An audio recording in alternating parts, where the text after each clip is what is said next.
میں نے ایک محترمہ کو کہا کہ جی میں آپ سے نکاح کرنا چاہتا ہوں.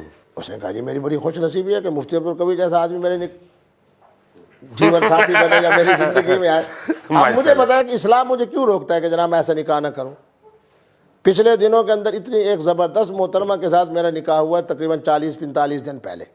لیکن معاملہ چونکہ راز کا ہے، میں اپنے مقدر پر بھی فخر کر رہا ہوں، وہ اپنے مقدر پر بھی فخر کر رہی ہے. کیا وہ وزیر تو نہیں ہے کوئی؟ نہیں، بہت بڑے خاندان کی محترمہ ہے. عبدالقوی کو یہ اعزاز حاصل ہے کہ اس محترمہ کے ساتھ جناب، اس محترمہ کے لیے تھوڑا اعزاز ہے کہ مفتی عبدالقوی صاحب اس کے نکاح مسنون میں تشریف لائے ہیں، اس کی زندگی کا حصہ بنے.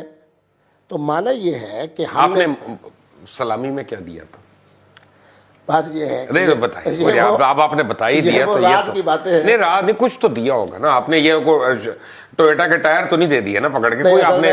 جو چیزیں میری ملتان کے اندر بطور سوغات ہے نا، اس میں خواتین کے وہ لباس جن کے اوپر سیپ نکلا ہوتا ہے، دوپٹہ بھی.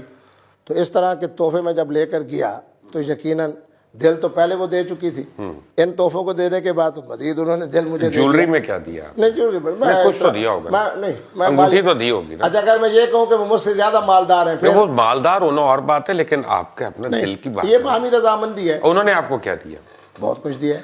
ابھی آپ کے ہاتھ میں تو ایسی گھڑی بھی نہیں کہ میں کہوں کہ یہ نہیں وہاں گھڑی سے میں ملی. پہنتا بھی نہیں، میرے پاس اتنی دوستوں نے مجھے گھڑیاں دی واللہ. میں بچوں کو تسلیم کر دیتا ہوں. انہوں نے کیا دیا؟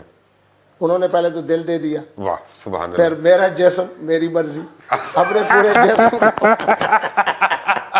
اپنے پورے جسم کو میرے سپورٹ کر دیا. یہ میرے لیے تھوڑی خوشی کی بات ہے